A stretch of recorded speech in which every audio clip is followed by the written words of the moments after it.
Morning students. Integration में मैंने आपको काफ़ी कुछ करा दिया। इससे पहले 5-6 वीडियो मैंने डाले थे। जैसे इंटीग्रेशन में बिल्कुल बेसिक हमने बात की थी, integration as a reverse process of differentiation. उसके बाद हमने सब्स्टिट्यूशन मेथड सीखा, टीलेट करने वाला। उसके बाद हमने ट्रिग्नोमेट्री के कुछ यूजेस देखे इंटीग्रेशन में। बिल्कुल लिस्ट आउट करके आप इंटीग्रेशन पढ़ना। मतलब सबसे पहले तो डिफरेंशिएशन का रिवर्स, उसके बाद आपने सब्स्टिट्यूशन मेथड में क्या सीखा, टी किसे लेट करते हैं, कि अगर कहीं ऐसी कंडीशन बनती हो कि एक फंक्शन का डिफरेंशिएशन दूसरा आता हो तो वहाँ सब्स्टिट्यूशन काम करता है। इसके बाद हमने ट्रिग्नोमेट्री के यूजेज देखे, फिर ट्रिग्नोमेट्रिक फंक्शन के कुछ यूज होते हैं ट्रिग्नोमेट्री के फॉर्मूले के। उसके बाद हमने फिर क्वाड्रेटिक एक्सप्रेशन वाले इंटीग्रेशन देखे। क्वाड्रेटिक वालों में कुछ इस टाइप के कि कहीं पर आया x² + 5x + 7, इस टाइप के कि इनमें पहले परफेक्ट स्क्वायर बना के और फिर फॉर्मूला यूज करते थे हम a² + x²। इस टाइप के 6 फॉर्मूले लिखे हुए हैं, वो 4th एक्सरसाइज का काम है। इतनी सारी चीज़ कर ली हमने। उसके बाद सबसे इंपॉर्टेंट आ जाता है फिर पार्शियल फ्रैक्शन। तो इस वीडियो में हम पार्शियल फ्रैक्शन के बारे में पढ़ने वाले हैं कि पार्शियल फ्रैक्शन का इंटीग्रेशन से क्या रिलेशन है, कि पार्शियल फ्रैक्शन का यूज करके हम इंटीग्रेशन कैसे कर सकते हैं। पार्शियल फ्रैक्शन एक अलग टॉपिक है, इंटीग्रेशन एक अलग टॉपिक है। तो पहले पार्शियल फ्रैक्शन पढ़ेंगे, फिर देखेंगे कि उसका यूज करके इंटीग्रेशन कैसे आसान हो जाता है। एक्चुअली ये जो इस टाइप के क्वेश्चन होते हैं ना क्वाड्रेटिक वाले, ये वालों में भी अगर पार्शियल फ्रैक्शन चल गई ना तो पार्शियल फ्रैक्शन इंटीग्रेशन को आसान कर देती है। जिसमें भी पार्शियल फ्रैक्शन हो सकती है वो इंटीग्रेशन आसान हो जाता है। इसलिए 1 बाय 1 हम पार्शियल फ्रैक्शन के बारे में पढ़ते हैं। पहले तो पार्शियल फ्रैक्शन को समझने के लिए सबसे पहले 1 बाय 1 हम ये 5 चीज़ें पढ़ने वाले हैं जो बोर्ड पर लिखी हुई है। ये 5 चीज़ें, इनका यूज़ इंटीग्रेशन में कैसे करेंगे वो समझते रहना। वैसे मैंने पार्शियल फ्रैक्शन के अलग वीडियो भी बना रखे हैं, तो इंटीग्रेशन कैसे करेंगे वो समझ में आ जाता होगा आपको। फिलहाल जैसे एक टाइप ये है, एक ये है, एक ये है, और ये कुछ 2 नोट करके मैंने लिखे, कुछ छोटी छोटी सी बातें। तो इनमें डिफरेंशिएट समझते हैं। जैसे इस वाले को अगर आप देखें तो इसमें ये जो अपोन में जो फैक्टर आए हुए हैं, अपोन में जो फैक्टर आए हुए हैं, ये सारे के सारे फैक्टर लीनियर हैं। तो किसी फ्रैक्शन में डिनोमिनेटर में अगर सारे लीनियर फैक्टर होते हो तो वो एक अलग टाइप है। इस वाले में भी डिनोमिनेटर में सारे फैक्टर लीनियर तो हैं, लीनियर मतलब x² वगैरह वाली टर्म ना हो, लेकिन किसी भी एक लीनियर फैक्टर की कुछ ज़्यादा पावर लगी हुई हो तो वो एक अलग टाइप हो जाता है। उसमें जो लीनियर फैक्टर हैं उन सब की पावर 1 है, तो वो एक अलग कैटेगरी है। इसमें लीनियर फैक्टर यहाँ पर भी हैं लेकिन इनकी पावर ज़्यादा लगी हुई है, तो ये एक अलग कैटेगरी है। इसमें एक फैक्टर लीनियर से अलग हो गया, जैसे एक क्वाड्रेटिक फैक्टर हो गया, क्वाड्रेटिक हो गया लेकिन दूसरा लीनियर है, तो ये कैटेगरी अलग है। यानी जब सारे फैक्टर लीनियर हैं, जो डिनोमिनेटर आया तो वो एक अलग, अगर लीनियर के ऊपर कोई पावर लगी हुई है तो दूसरा टाइप, और लीनियर ना आकर कोई क्वाड्रेटिक आ जाता है तो तीसरा टाइप। ओके, अब इसके बारे में एक बार यहाँ बात कर लें। बच्चे इसमें बड़े कंफ्यूज होते हैं कि ये जो है और ये वाला, अब देखो इसमें भी एक फैक्टर क्वाड्रेटिक है लेकिन ये टाइप 3 नहीं है। मैं आपको क्लियर कर दूं, क्योंकि जब नीचे ऐसा क्वाड्रेटिक फैक्टर आता हो जिसको फर्दर फैक्टराइज ना किया जा सके, क्योंकि हमारे पास अगर कहीं पर x² - 1 आया तो उसे हम x + 1 × x - 1 लिख सकते हैं, तो ये इस कैटेगरी में शामिल नहीं होगा। क्लियर सुन लेना इस बात को। टाइप 3 वो होगा जिसको फर्दर फैक्टराइज ना किया जा सके, ऐसा क्वाड्रेटिक फैक्टर आ जाए। x² + 1 को आप x + 1 × x + 1 वगैरह इस टाइप से कुछ भी नहीं लिख सकते, उसको आप और ज़्यादा फैक्टराइज नहीं कर सकते, इसलिए वो कैटेगरी अलग हो गई। लेकिन इसे आप फर्दर फैक्टराइज कर सकते हैं, तो ये कैटेगरी अलग होगी। ओके, ये वाली कौन सी होगी, इन्हीं में से होगी। 3 ही होती हैं, इनसे ज़्यादा नहीं होती, 3 ही होती हैं। जैसे मैं इसको करके दिखाऊँ अगर आपको आगे, आप इसे लिखोगे x - 1 × x + 1, ये लिखा आपने, और एक x + 1 पहले से आया हुआ है तो ये x + 1 का होल स्क्वायर बन जाएगा। x - 1 × x + 1 का होल स्क्वायर बन गया ये। तो कौन सी कैटेगरी है, दोनों फैक्टर लीनियर हैं, लीनियर वाले की पावर कुछ ज़्यादा आ गई तो वो टाइप 2 में कन्वर्ट हो गया। मतलब एक्चुअल में आपको देखने में लग रहा था कि टाइप 3 की है, लेकिन ये टाइप 2 की पार्शियल फ्रैक्शन है, टाइप 2 वाली। ओके, इसमें भी अब थोड़ा सा प्रॉब्लम आती है बच्चों को। कई बच्चों ने मुझसे क्वेश्चन पूछा कि सर जैसे कहीं पर x - 1 का होल स्क्वायर × x + 2 है, तो हम इसको ऐसे लिख सकते हैं x - 1 × x - 1 × x + 2। तो ऐसे लिखकर टाइप फर्स्ट की तरह कर ले उसे, तो ऐसा नहीं करना है, वो रहेगी टाइप सेकंड ही, इसीलिए वो अपने आप में अलग कैटेगरी बनी है, वो अलग बनी है। आप इसे इस तरीके से लिख तो सकते हैं, बट जो पार्शियल फ्रैक्शन में कन्वर्ट करोगे वो करोगे यही वाला तरीका जो मैं आपको तीनों का बताने वाला हूँ। ओके, तो इस वाले को आप ऐसे मत लिखना, ऐसे मत लिखना, इस कैटेगरी को आप इसी में ही शामिल रखोगे, होल स्क्वायर को अलग अलग नहीं करना है। इतनी बातें क्लियर हुई। वैसे मैं इसमें पार्शियल फ्रैक्शन का मैंने बेसिक्स नहीं बताया, क्योंकि उनके वीडियो में 3-4 वीडियो बहुत पहले ही मैं डाल चुका हूँ। इसी के मैं लिंक में दे दूंगा आपको, इसकी प्लेलिस्ट में देख लेना या इसके डिस्क्रिप्शन में देख लेना, वे मिल जाएंगे आपको वीडियो, मेरे चैनल पर कहीं मिल जाएंगे आपको, तो वे देख लेना, वहाँ डिटेल में पूरा एक्सप्लेन कर रखा है। फिलहाल मैं आपको इनमें जो फ़र्क है ना इनमें कि हम कैसे पहचानेंगे, कौन सी हमें पता चलेगी सेकंड टाइप है, कब थर्ड टाइप है, उनके बारे में बात करने वाले हैं फिलहाल। तो जो फर्स्ट टाइप की होती है, इसको आप जितने भी लीनियर फैक्टर हैं अपोन में, सबको आप अलग अलग कर दोगे। जैसे अपोन में x+2 है, x-1 है, और एक फैक्टर है x+3, तीनों को अलग अलग करके इनके न्यूमरेटर में आप a, b और c, यानी इस कैटेगरी तो आप इसमें कन्वर्ट करोगे। ये जो फर्स्ट टाइप है इस तरीके से। सेकंड टाइप में कैसे होगा कि यहाँ पर दो ही फ्रैक्शन है, एक x-1 की होल क्यूब और एक x+3, दो हैं, लेकिन इनसे कैसे बनेगी, इनसे ज़्यादा बनेगी। x-1 की होल क्यूब लोगे, फिर इसे पावर 2 और फिर x-1, मतलब अगर ज़्यादा पावर है ना कहीं किसी लीनियर फैक्टर की, तो उसे आप डिक्रीजिंग ऑर्डर में सारे कंसीडर करोगे पावर 1 तक। 3 पावर का अलग, 2 पावर का अलग, 1 पावर का अलग, लेकिन अभी एक और बचा हुआ है ये x+3। इनके ऊपर भी ABCD वगैरह लिख दोगे आप। ABCD की वैल्यू फाइंड करने का सबका सेम एक ही प्रोसीजर है, वो मैं आपको एक क्वेश्चन करके दिखाऊंगा कि क्या प्रोसीजर है ABC की वैल्यू फाइंड करने का। इस वाले में क्या फर्क आ जाएगा, दो फैक्टर है यहाँ पर, एक x² + 1 है और एक x-3, x² + 1 और x-3। ये जो नीचे क्वाड्रेटिक होता है ना, इसके ऊपर आप a b वगैरह नहीं लिखेंगे, इसके ऊपर क्या चलेगा, एक लीनियर टर्म चलेगी ax + b, और यहाँ लीनियर था उसके ऊपर कांस्टेंट ही रहेगा c वगैरह। तो ये होते हैं इनमें। जब पार्शियल फ्रैक्शन हम करते हैं पार्शियल फ्रैक्शन, तो न्यूमरेटर को हमें ज़्यादा ध्यान में नहीं रखना होता, ऊपर 1 हो या कहीं पर 3x+2 हो तब भी चल जाएगा, या फिर यहाँ पर जैसे मैं x² + 4 लिख दूँ, कोई फ़र्क नहीं पड़ना है। न्यूमरेटर से हमें ज़्यादा कुछ खास लेना देना नहीं होता है। न्यूमरेटर कुछ भी हो, आपका तरीका यही होगा। फर्स्ट कैटेगरी में ऊपर ABC आएगा, नीचे सारे फैक्टर अलग अलग हो जाएंगे। सेकंड कैटेगरी में जो पावर ज़्यादा है, जिस लीनियर फैक्टर की पावर ज़्यादा है 1 से, उसे आप डिक्रीजिंग ऑर्डर में लिखोगे। पहले सारे 3 फ्रैक्शन उनसे अलग बनी और 3 वाला वो अलग हुआ, x+3 का फैक्टर अलग। इनके ऊपर भी ABCD रहेंगे, लेकिन ये जो क्वाड्रेटिक वाला जो फैक्टर होता है, इसे जब हम अलग करेंगे तो इसके ऊपर लिखा जाएगा ax + b। इतनी बात क्लियर हो गई। ये भी क्लियर हो गया कि न्यूमरेटर से हमें कुछ खास लेना देना नहीं होता है, लेकिन एक कंडीशन ये लिखी हुई है नोट में, ये वाली कंडीशन। यहाँ पर क्या होता है कि जब न्यूमरेटर की डिग्री डिनोमिनेटर के या तो बराबर हो या ज़्यादा हो, यहाँ पर न्यूमरेटर की डिग्री डिनोमिनेटर से इक्वल है इसके, यानी डिग्री ऑफ न्यूमरेटर, अगर मैं लिखूँ इसे इस तरीके से कि degree of numerator greater than और equal to degree of denominator. Degree मतलब जो इनकी हाईएस्ट पावर है। जैसे अगर आप इन दोनों फैक्टर की मल्टीप्लाई करें तो आपको एक क्वाड्रेटिक एक्सप्रेशन मिलेगी, मतलब 2 डिग्री की एक एक्सप्रेशन मिलेगी। तो नीचे की डिग्री 2 डिनोमिनेटर की, न्यूमरेटर की डिग्री भी 2। तो ये वाली कंडीशन जब फुलफिल होगी तो पहले आप डिवाइड करोगे। एक क्वेश्चन में प्रॉपर करके दिखाऊंगा। तो firstly divide, then apply partial fraction. Okay, direct आप पार्शियल फ्रैक्शन अप्लाई नहीं करेंगे इसमें। ऐसा नहीं है कि आप इसे डायरेक्ट लिख दें a/x-2 + b/x+1। इस वाले को आप डायरेक्ट नहीं लिख सकते, क्योंकि ऊपर की डिग्री नीचे वाले के बराबर है। ऊपर की ज़्यादा होती तब भी डिवाइड करना पड़ता, इक्वल है तब भी डिवाइड करेंगे। तो ये तो कैटेगरी थी इनकी। 1 बाय 1 एक एक क्वेश्चन करते हुए हम आगे बढ़ते हैं इसमें डिटेल में।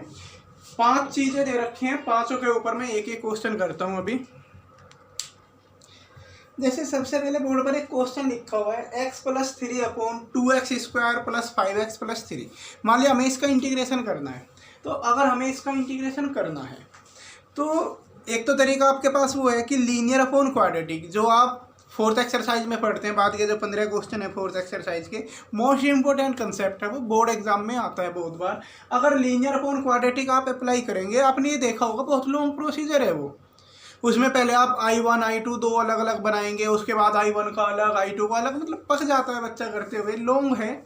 तो उसी का एक दूसरा सब्सटीट्यूट हमें ये मिलता है, इस तरीके के क्वेश्चन जिनमें डिनोमिनेटर के फैक्टर हो सकते हो। यहाँ पर देखिए, अगर डिनोमिनेटर के फैक्टर ना हो, जो डिनोमिनेटर में जो क्वाड्रेटिक एक्सप्रेशन है, अगर उसके फैक्टर नहीं हो पाए तो फिर तो आपकी लाचारी है। आपको जो वो न्यूमरेटर अपॉन डिनोमिनेटर वाला है, जो लीनियर अपॉन क्वाड्रेटिक, उसी से करना पड़ेगा।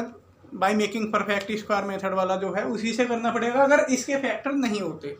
लेकिन यहाँ हम देख सकते हैं इसके फैक्टर हो सकते हैं। तो अगर इसके फैक्टर हो सकते हैं डिनोमिनेटर के, तो फिर पार्शियल फ्रैक्शन बहुत यूजफुल साबित होता है। तो पहले इसके फैक्टर करके देखते हैं। 2x² प्लस 5x+3 क्वाड्रेटिक के फैक्टर। 3 2 6, 6 के ऐसे फैक्टर जिनको प्लस कर दे तो 5 हो जाए, वो 3 और 2 होंगे। तो आप इसके फैक्टर करके लिख लो पहले। तो आपने इसके फैक्टर करे और फैक्टर करने के बाद आपको ये मिल गया x+3, और इसके फैक्टर हो जाएंगे 2x+3 और x+1। जब ये नीचे फैक्टर हो जाते हैं तो फिर आप इस फ्रैक्शन को यहाँ अलग से लेंगे। मतलब अब इंटीग्रेशन का काम रोक लो, फिर इंटीग्रेशन थोड़ी देर में करेंगे। फिलहाल इसको पार्शियल फ्रैक्शन में ब्रेक करते हैं हम। ये लिखा हुआ है x+3 और 2x+3। सबसे पहले आप इसे पहचानिए ये कौन सी टाइप की है। तो दोनों फैक्टर अपॉन में आप देख सकते हैं लीनियर हैं दोनों। अगर दोनों लीनियर फैक्टर हैं तो फर्स्ट टाइप होगा, और फर्स्ट टाइप के अकॉर्डिंग इन दोनों लीनियर फैक्टर को आप अलग करेंगे और इनके ऊपर a और b लिख देंगे। तो अब मैं एक्सप्लेन करता हूं कि a और b की वैल्यू आप कैसे कैलकुलेट करेंगे। तरीका क्या है, आप इधर वापस एलसीएम लेंगे, उधर उसको ऐसे नोट डाउन करोगे और इधर वापस एलसीएम लोगे। ये आपने ऐसे लिख ली, इसका एलसीएम लिया तो 2x+3 × x+1, यही तो आएगा, दोनों का एलसीएम मल्टीप्लाई हो जाएगी। अब a के साथ तो ये जाएगा मल्टीप्लाई में, यानी a × x+1, और b के साथ इधर वाला जाएगा मल्टीप्लाई में, b × 2x+3। उसके बाद क्या होगा, दोनों डिनोमिनेटर सेम हैं, दोनों को आप कैंसिल आउट करोगे। ऊपर x+3 और यहाँ ऊपर की टर्म बची a × x+1 plus b × 2x+3, ये बच जाते हैं। उसके बाद आप इसे एक इक्वेशन मान लें अपनी तरफ से, और इसमें x की वैल्यू आप पुट करनी स्टार्ट करेंगे। कुछ भी इजी वैल्यू x की 0 1 2 3 वगैरह, उनके अकॉर्डिंग a और b की वैल्यू आएंगी निकल के। तो वैल्यू कैसे रखेंगे, जैसे जो ये फैक्टर है ना, जिससे ये 0 हो जाए, ऐसी कुछ वैल्यू सिलेक्ट करो। जैसे अगर मैं x की वैल्यू -1 रख दूँ, यहाँ पर पुट करें x = -1। अगर x की वैल्यू -1 रखें तो ये 0 हो जाएगा, ये 0 हो जाएगा। इधर बचेगा जी आपका -1 रखते ही 2 बच जाएगा, और यहाँ पर ये 0 हो गया, और इसमें -1 रखते ही b मिल जाएगा हमें 3 - 2 यानी 1b। तो b की वैल्यू 2 आ गई। अब आपके पास b की वैल्यू आ गई 2। फिर आप x की एक और वैल्यू कुछ आसान से सिलेक्ट कर लें, x = जैसे अगर यहाँ से निकाले -3/2 आएगी, बटे वाली से थोड़ा सा बचो जो फ्रैक्शन में आ जाती है, कुछ और रख लो। जैसे 0 रख दी मैंने, कोई ज़रूरी नहीं है आप 253 रख लो, 517 रख लो, बट ईजी सी कुछ रखनी चाहिए, कुछ भी जिससे कैलकुलेशन आसान हो। -3/2 भी रख सकता था, बट मुझे तो मज़ा नहीं आता फ्रैक्शन रखने में, सीधा 0 रखा हमने। x की जगह 0 रखा तो ये 3 होगा। उधर बन जाएगा आपका a, और यहाँ 0 रखते ही +2b। अब हमारे पास b की वैल्यू तो पहले से ही है। जब b की वैल्यू आप 2 यूज करेंगे यहाँ पर, तो 3 = a + 4 हो जाएगा b की जगह 2 यूज करते ही, और a की वैल्यू भी आपको मिल जाएगी। यहाँ से a की वैल्यू आएगी -1। अब a और b दोनों वैल्यू आपके पास आ गई। इन वैल्यू को आप यहाँ पर रिप्लेस कराएंगे। देयरफॉर हम कह सकते हैं कि ये जो फ्रैक्शन है x+3 अपॉन 2x+3 और x+1, ये वाली पूरी फ्रैक्शन a/2x+3 के इक्वल थी। a की वैल्यू आई -1/2x+3, और b की वैल्यू थी आपकी 2, तो +2/x+1। तो ये जो फ्रैक्शन है इससे ये दो फ्रैक्शन मिल गई। देखिए लॉन्ग है ये भी, मैं ये नहीं कह रहा हूँ कि इससे क्वेश्चन आपका छोटा हो जाएगा। दरअसल क्वेश्चन दो टाइप के होते हैं, लॉन्ग और शॉर्ट, डिफ़िकल्ट और ईजी। तो ईजी है ये, छोटा तो नहीं कहूँगा, ये क्वेश्चन ईजी है उसके कंपैरिजन में। उसमें डिफ़िकल्टीज आती हैं, कई सारी चीज़ें बच्चों को समझ में नहीं आती, ये आसानी से समझ में आ रहा होगा। अभी अगर हमें इसका इंटीग्रेशन करना है, अब अगर मैं आपको कहूँ कि बेटा इसका इंटीग्रेशन करना है आपको इस फ्रैक्शन का, क्योंकि इसी का तो करना था हमें इंटीग्रेशन, तो जब आप उसका इंटीग्रेशन करेंगे तो इन्हीं दोनों फ्रैक्शन के ऊपर हमने इंटीग्रेशन लगा दिया, क्योंकि ये फ्रैक्शन इनके इक्वल हो गई, और ये इंटीग्रेशन लोगरिथम वाले हो जाएंगे, क्योंकि ये दोनों टर्म लीनियर हैं और 1/x की तरह काम करेगा, और 1/x का इंटीग्रेशन होता है log x। तो इसका हो जाएगा माइनस log 2x + 3। बस एक बात का ध्यान रखना, अपॉन में 2 लिखा जाएगा यहाँ पर, क्योंकि x का कोफिशिएंट 2 है, x के कोफिशिएंट से डिवाइड किया जाता है, प्लस वो होगा 2 × log x + 1, और बाद में प्लस c लिख देंगे। बस यही आंसर आपका फाइनल हो जाएगा। इस तरीके से किए जाते हैं ये क्वेश्चन पार्शियल फ्रैक्शन के यूज से। आप देख सकते हो कि इंटीग्रेशन में कुछ भी नहीं करना पड़ा हमें, इंटीग्रेशन में कुछ दिमाग नहीं लगाना पड़ा, जो भी है वो पार्शियल फ्रैक्शन में है। पार्शियल फ्रैक्शन के मेथड भी आप 2-3 क्वेश्चन करोगे सारे रटे जाएंगे, आसान चीज़ है। आप 1 बाय 1 समझोगे। इसकी वैरायटी देखनी होती है पहले पार्शियल फ्रैक्शन की, ये कौन से टाइप का है। तीनों टाइप मैं आपको एक्सप्लेन कर चुका हूँ वीडियो के स्टार्टिंग में ही। आप टाइप देखोगे और हर एक में ए और बी की वैल्यू निकालने का बेसिक फंडा यही है कि आप वापस एलसीएम लेंगे, एलसीएम से एलसीएम कट होगा, एक इक्वेशन बन जाएगी ए और बी में, फिर उस इक्वेशन में आप ए और बी एक्स की वैल्यू पुट कर करके ए और बी की वैल्यू फाइंड कर लोगे। जब ए और बी की वैल्यू आ जाएंगी तो उससे वापस दो फ्रैक्शन बनेंगी और उनका इंटीग्रेशन कर दोगे। इंटीग्रेशन आसान है, फिर ये लीनियर वाली बन जाती है, लोग वाले इंटीग्रेशन होते हैं, ये कर लोगे। एक आधा और देखते हैं हम दूसरी कैटेगरी का। जैसे एक और वैरायटी इस क्वेश्चन से समझेंगे, जो क्वेश्चन नंबर 14 है ये आपकी एक्सरसाइज के अंदर 7.5 का। इसमें हमें इसका इंटीग्रेशन करना है। अगर हम इसे इनडायरेक्टली देखें तो हमें दिखेगा कि ऊपर लीनियर है और नीचे क्वाड्रेटिक बन जाएगी। अगर आप इस होल स्क्वायर को ओपन कर देंगे तो लीनियर अपॉन क्वाड्रेटिक वाले से फंडे से हो जाएगा, लेकिन उसके बजाय आप इसको पार्शियल फ्रैक्शन से करें, कुछ आपकी जो कॉम्प्लेक्सिटी है वो रिड्यूस होगी इस क्वेश्चन की। आप इसके पार्शियल फ्रैक्शन ब्रेक करें तो आप देख सकते हैं कि यहाँ पर एक लीनियर फैक्टर का होल स्क्वायर है। तो जब किसी लीनियर फैक्टर की पावर 1 से ज़्यादा हो तो उसमें उस पावर को डिक्रीजिंग ऑर्डर में अरेंज करते हुए अलग अलग फ्रैक्शन क्रिएट करते चले जाते हैं। पावर पहले 2 लिखी, फिर पावर 1 लिख देंगे, तो इससे ये दो फ्रैक्शन बनाई। एक फ्रैक्शन के ऊपर ए रखेंगे, एक फ्रैक्शन के ऊपर बी लिख देंगे। उसके बाद वापस यहाँ पर एलसीएम लेना होता है। अब ये एलसीएम लेने में ना बच्चे गड़बड़ करते हैं, 12 तक आ जाते हैं लेकिन सही से काम करना नहीं आता। जब आप इनका एलसीएम लोगे तो एलसीएम तो x + 2 का होल स्क्वायर ही बनेगा। अब जो एलसीएम आया, इस एलसीएम को इससे डिवाइड करोगे, पूरा कैंसिल होगा, ए के साथ कुछ मल्टीप्लाई नहीं होनी है, सिर्फ ए बना रहेगा। और इसी तरीके से बी के साथ जब देखोगे, इस एलसीएम को उससे डिवाइड करोगे, x + 2 आएगा, तो बी के साथ एक x + 2 आ जाएगा। अब डिनोमिनेटर पूरा कैंसिल होगा, बिल्कुल सेम प्रोसीजर होता है इसमें जो पिछले वाले क्वेश्चन में किया, बिल्कुल सेम इसी तरीके से एक इक्वेशन ये बन गई। ये इक्वेशन बनने के बाद आप यहाँ पर ए और बी की वैल्यू फाइंड करोगे, सेम उसी तरीके से कि आप x की वैल्यू रखोगे, उनसे ए और बी आएंगे आपके।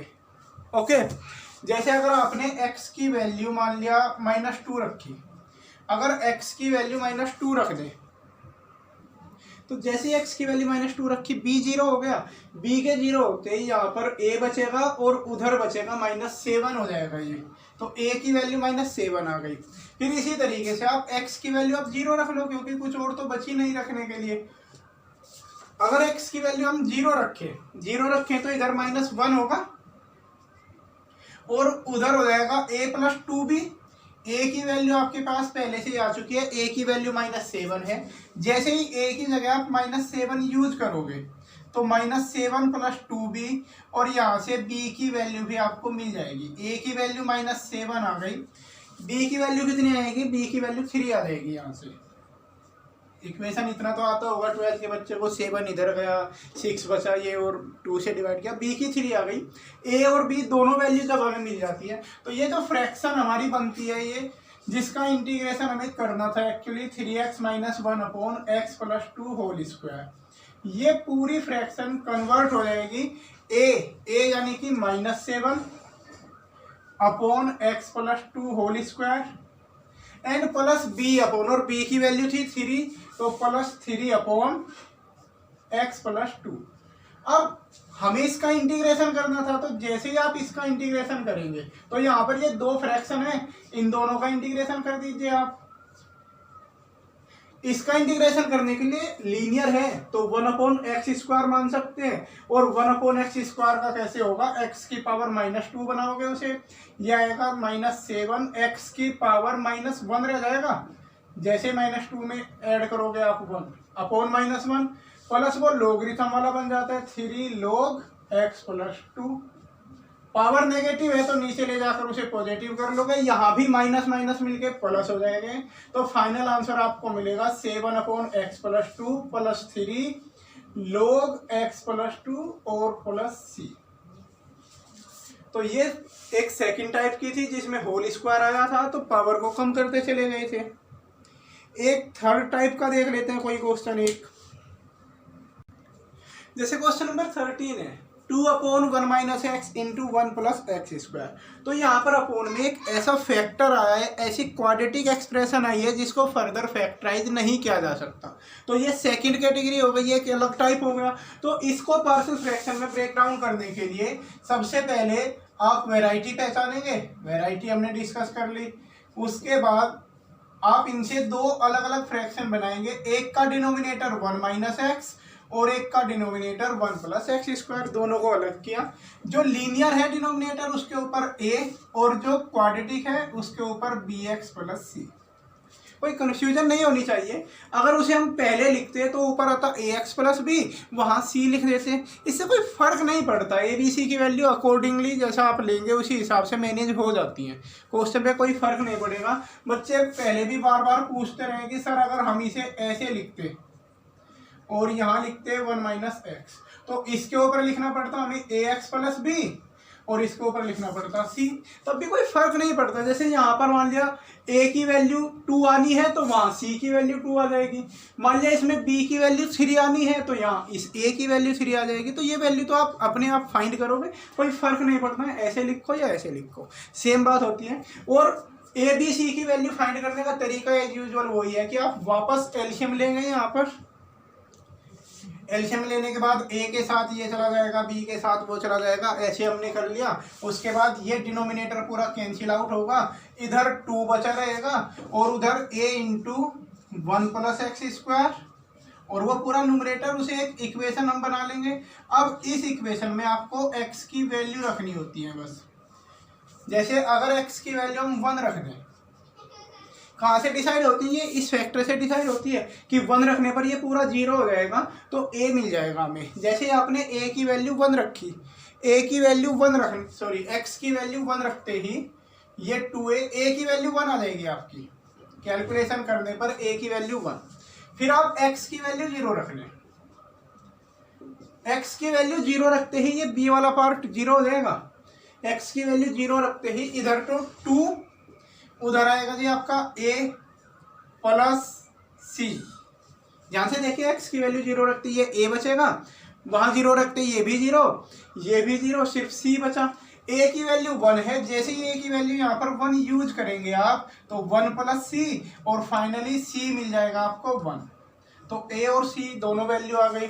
फिर x की वैल्यू और कुछ छोटी मोटी वैल्यू कुछ रख लेते हैं, जैसे -1 रख लो। अगर x की वैल्यू -1 रखें तो ये होगा 2 = 2a, क्योंकि -1 का स्क्वायर कराने से +1 ही मिलेगा। 2a, x की वैल्यू -1 रखते ही वो 2 हो जाएगा प्लस c - b × 2। क्लियर है?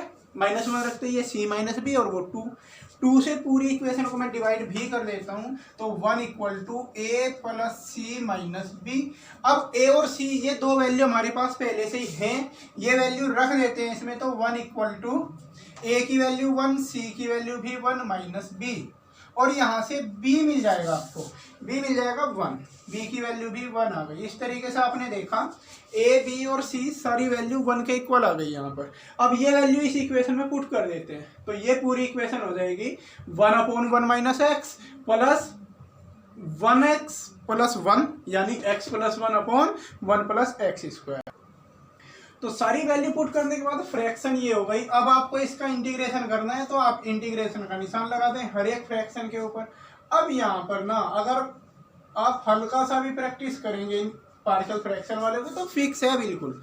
जो टाइप फर्स्ट है उसमें ये सारे लॉगरिथम वाले बन जाते हैं, जो टाइप सेकंड था उनमें 1 पावर -2 बनानी पड़ी थी, दूसरा लॉगरिथम का बन गया था। लेकिन जो ये थर्ड टाइप है इसमें यहाँ पर जाके ऊपर लीनियर और नीचे ये क्वाड्रेटिक है तो इसे सेपरेट करके होगा।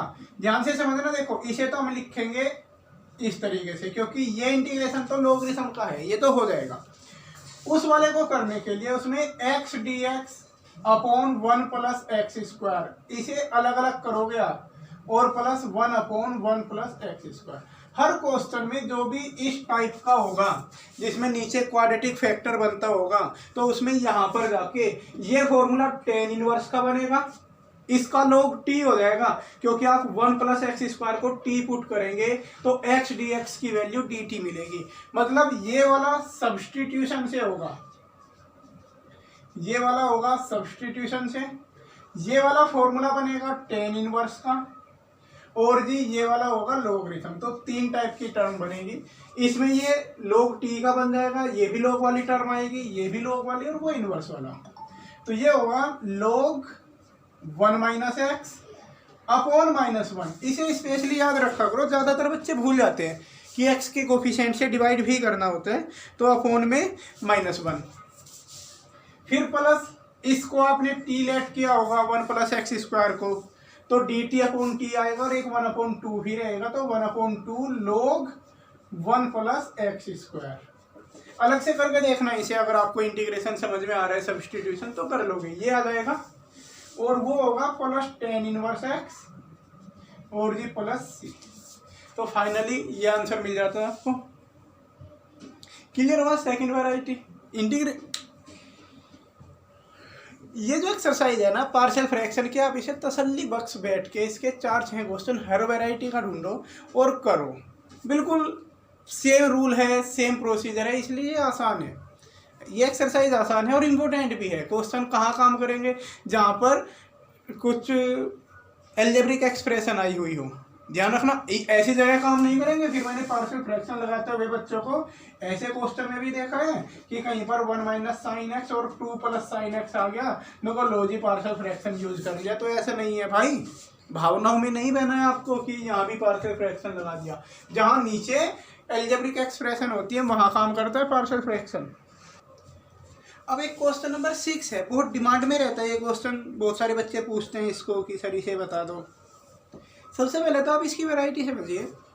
ऊपर की अगर हम बात करें तो न्यूमरेटर की डिग्री 2 है और ध्यान से देखें तो डिनोमिनेटर की डिग्री भी 2 है। ये वो है जो मैंने नोट में लिखवाए थे, 2 नोट आपको लिखवाए थे। फर्स्ट वाला है ये कि अगर ऊपर और नीचे की डिग्री सेम हो जाए तो पहले डिवाइड करते हैं हम, ठीक है ना। यहाँ ऊपर की डिग्री 2, नीचे की डिग्री भी 2, तो पहले इसमें डिवाइड होगा। अब डिवाइड ऐसा तो है नहीं कि आप उसे इससे डिवाइड कर देंगे, पहले इनकी मल्टीप्लाई ओपन करनी पड़ेगी। अगर आपको कहीं डिवाइड करना है तो ऊपर की एक्सप्रेशन बिल्कुल क्लियर होनी चाहिए, नीचे फैक्टर के रूप में थोड़े ना। मल्टीप्लाई पहले आपको ओपन करनी पड़ेगी, मल्टीप्लाई ओपन करने के बाद डिवाइड होगा, तो पहले इनकी मल्टीप्लाई ओपन करेंगे। और ये डिवाइड वाला जो काम है ना, ये रफ वर्क होता है। आपको तो डिवाइड करके इससे फ्रैक्शन अलग निकाल के रख देनी है, इसलिए मैं उसको साइड में आपको समझाने के लिए कर रहा हूँ कि पहले आपने मल्टीप्लाई ओपन की, एक्स की जैसे अंदर मल्टीप्लाई करेंगे ये मिलेगा। अब यहाँ दोनों टर्म ये निगेटिव है। जो हाईएस्ट पावर वाली जो टर्म होते हैं ना, कोशिश किया करो उन्हें पॉजिटिव रखने की, क्योंकि डिवाइड आसान हो जाता है उससे। रूल नहीं है कोई, बस आपको कन्फ्यूजन क्रिएट नहीं होगी। ऊपर भी नेगेटिव था, नीचे भी नेगेटिव था, माइनस कॉमन लिया दोनों में, कॉमन करते ही माइनस कॉमन लेते ही कैंसिल होगा और साइन चेंज हो गए। अब आपको एक्स स्क्वायर माइनस 1 को 2x² माइनस एक्स से डिवाइड कर देना है। अब 12th के बच्चों को डिवाइड तो आता होगा, मैं करके दिखाता हूँ। 1/2 चलाएंगे यहाँ पर और पूरा ये बच जाएगा, ये रिमाइंडर बचेगा तो इस फ्रैक्शन से क्या क्या मिला हमें, 1/2 तो कंप्लीट हो गया, उसे आपने अलग निकाल दिया, प्लस 1/2x-1/2x² - x। ध्यान देना मैं अभी भी इसे रफली कर रहा हूँ क्योंकि यहाँ तो फाइनली साथ सज्जा कर देंगे जो भी है फाइनली, ये रफ वर्क होते हैं। ज़्यादा कॉपी में आप ज़्यादा चीज़ें करने से भी ज़्यादा नंबर नहीं मिलते। टू द पॉइंट आप लिखो बोर्ड एग्जाम में, जो भी है बिल्कुल साफ सुथरा काम, ये वाला सारा काम रफ वर्क रखा करो और वहाँ तो फाइनली आप लिख दोगे कि 1/2 आया। और इसमें भी आप एलशियम लीजिए वापस, मतलब यहाँ 2 एलशियम लेंगे तो इस तरीके से करो इसे कि वो 2 आप एलशियम लोगे 2, ये बनेगा आपका x-2 और अपोन में 2x² - x। ध्यान से देखते रहना क्या चल रहा है ये। जैसे यहाँ 2 एलशियम लोगे x-2, ये 2 इनके साथ आ जाएगा नीचे, ये हो गया पूरा। इसमें से फिर से वापस आप x कॉमन ले लोगे तो फाइनली आपको ये मिलेगी 1/2 प्लस x-2 अपॉन 2x। यहाँ से आप x कॉमन लीजिए 2x और x - 1, जैसे x कॉमन लिया आपने, x कॉमन जाते 2x - 1 तो ये बचेगी। तो इससे आप डायरेक्ट ऐसे लिखोगे कि 1/2 प्लस x - 2 अपॉन 2x और ये 2x - 1। तो ये इंटीग्रेशन आपको करना है। क्लियर हुआ? इससे ये वाली फ्रैक्शन कैसे की, ये सारा इस रफ वर्क से हुआ। चाहे तो आप इसको वीडियो को रोक के एक बार इसका स्क्रीनशॉट ले लें, ये रफ वर्क कैसे कैसे किया कि पहले दोनों की मल्टीप्लाई ओपन की, मल्टीप्लाई ओपन करके साइन चेंज कर लिए जिससे डिवीजन में कोई हमें कन्फ्यूजन ना हो। दोनों को हमने पॉजिटिव करा लिया, x² वाली टर्म को डिवाइड किया, डिवाइड करने के बाद ये तो कंप्लीट अलग हो गया 1/2 और ये रिमाइंडर अपॉन ये बच जाता है अलग। इसमें भी वापस 2 एलशियम लेंगे, इसे कंफ्यूजन मिटाने के लिए x/2 लिख दूं। मुझे भी बार बार अजीब लग रहा है 1/2 x ना लिख के इसे x/2 और फिर 2 एलशियम लेंगे तो x - 2/2 और वो 2 इसके साथ लिख दिया। फिर वापस यहाँ पर क्योंकि x की मल्टीप्लाई की थी ना अपने अंदर, उसे वापस बाहर निकालो, फैक्टर हो जाएंगे। अब 1/2 का इंटीग्रेशन की तो प्रॉब्लम है नहीं, 1/2 का तो 1/2 इंटू एक्स हो जाएगा।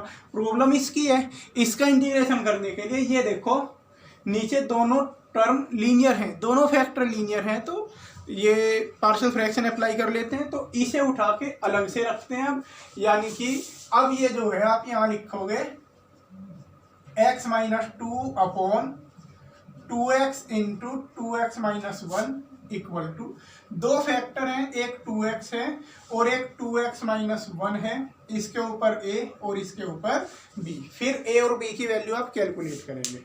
इस वाले का स्क्रीनशॉट ले लो, ये रफ वर्क है सारा। दोनों तरफ एलशियम वगैरह लेने के बाद एलशियम से एलशियम कटेगा। ये प्रक्रिया तो बार बार हर क्वेश्चन में चलती ही रहती है, ये आपको खूब अच्छे से समझ में आ गई होगी। Plus 2bx। अब x की वैल्यू आप एक बार 0 रख लें, जब x की वैल्यू 0 रखेंगे तो b वाला 0 आ जाएगा फैक्टर, ये 0 हो गया। यहाँ से a की वैल्यू आ जाएगी आपके पास, x की वैल्यू 0 रखने पर a की वैल्यू आएगी जी आपकी 2, a की वैल्यू 2 आ गई। ओके, फिर आप x की वैल्यू 1 रख लो, क्योंकि यहाँ से 1/2 रखनी पड़ेगी। मैं बचे से जो 1/2 है फ्रैक्शन है उससे मैं डरता हूँ, फ्रैक्शन मतलब 1 ले लो। x की वैल्यू 1 ली तो ये हो जाएगा जी आपका -1 इधर, तो यहाँ x की वैल्यू 1 लेते ही ये a बचेगा और वो हो जाएगा प्लस 2b। a की वैल्यू 2 यूज की हमने, -1 इक्वल टू 2 प्लस 2b, और इस तरीके से b की वैल्यू मिल जाएगी आपको 1 - 3/2। b की वैल्यू -3/2। a और b दोनों वैल्यू आ गई हमारे पास, दोनों वैल्यू आ गई। अब ये यहाँ पर यूज कर लेते हैं, तो देयरफॉर ये जो इंटीग्रेशन है, इस इंटीग्रेशन को देखते हैं क्या बनेगा। ये वाला जो पूरा था वो इसमें कन्वर्ट हो गया, 1/2 तो पहले से रखा हुआ था, इसकी जगह रखा हमने a/2x, a यानी कि 2/2x प्लस b मतलब -3/2 इंटू 2x - 1, ये इस तरीके से। और अब आप इसका इंटीग्रेशन कर देंगे, तो इंटीग्रेशन करना बिल्कुल आसान है अब सारी टर्म का, क्योंकि ये तो 2 से 2 कट जाएगा। 1/2 का इंटीग्रेशन होगा x/2 प्लस ये इंटीग्रेशन हो जाएगा log x 1/x का, यहाँ -3/2 को आप एज इट इज रखोगे और ये होगा log 2x - 1 अपॉन में 2 और लिखना होगा आपको क्योंकि x के कोफिशिएंट से डिवाइड करते हैं और प्लस c लिख दोगे, बस ये इंटीग्रेशन हो गया इसका। तो ये था क्वेश्चन नंबर 6 जो कि बहुत डिमांडिंग क्वेश्चन था, बच्चे कंफ्यूज हो जाते हैं इसमें। उम्मीद है समझ में आ गया होगा, नहीं भी आया हो तो वीडियो को रोक के वापस रिपीट कर लिया करो एक बार। तो पार्शियल फ्रैक्शन की ओवरऑल कहानी तो यही है आपकी कि पार्शियल फ्रैक्शन में हम इस तरीके से करते हैं। बाकी पार्शियल फ्रैक्शन के क्वेश्चन सब्स्टिट्यूशन मेथड के साथ मिक्सअप हो जाते हैं कई बार कुछ ऐसा हो जाता है कि सब्स्टिट्यूशन करने के बाद हमें फिर पार्शियल फ्रैक्शन यूज करना पड़ता है। जैसे मान लिया इस टाइप का कहीं क्वेश्चन मिल जाए आपको कि 2x अपॉन x² + 3 और जी x² - 1, मान लिया आपको ऐसा क्वेश्चन मिला कहीं पर और इसका इंटीग्रेशन करना है आपको। तो आप देख सकते हो यहाँ पर कि x² को अगर t लेट करें तो उसका डिफरेंशिएशन करने से 2x मिल जाएगा। तो जैसे ही आप इसमें x² को t लेट करेंगे तो यहाँ से आपको मिलेगा 2x dx = dt और ये पूरा हो जाएगा dt अपॉन t + 3 और जी t - 1, ठीक है। इस तरीके से भी हो जाता है। अब इसमें पार्शियल फ्रैक्शन आप यूज करें या फिर इस टाइप के क्वेश्चन हो सकते हैं। कहीं पर मान लिया आपको मिला sec² अपॉन 1 - 10x 2 + 10x, मान लिया कहीं आपको इस तरीके से क्वेश्चन मिल जाता है। तो जैसे ही आप 10x को t पुट करोगे, t पुट करते ही sec² dx तो dt हो जाएगा और ये आपका बन जाएगा 1 - t और 2 + t। तो फिर से आप इंटीग्रेशन का यूज कर लेंगे, सॉरी पार्शियल फ्रैक्शन का यूज करेंगे इसमें। तो ऐसे भी होते हैं क्वेश्चन की पहले सब्स्टिट्यूशन मेथड उसके बाद पार्शियल फ्रैक्शन। ये आपकी एक्सरसाइज में 16, 17 के बाद स्टार्ट होते हैं। बाकी मैंने इनके ऊपर वीडियो तो काफ़ी सारी बनाई थी पहले भी पार्शियल फ्रैक्शन के ऊपर। अभी तो मेनली इस वीडियो में मुझे आपको इनकी वैरायटी एक्सप्लेन करनी थी और उम्मीद है कि आपको ये समझ में आया होगा। सारी वैरायटी इतनी ही होती हैं पार्शियल फ्रैक्शन की, आप वे सारे वीडियो देखिए, क्लियर हो जाएगा आपको इसका यूज। ओके।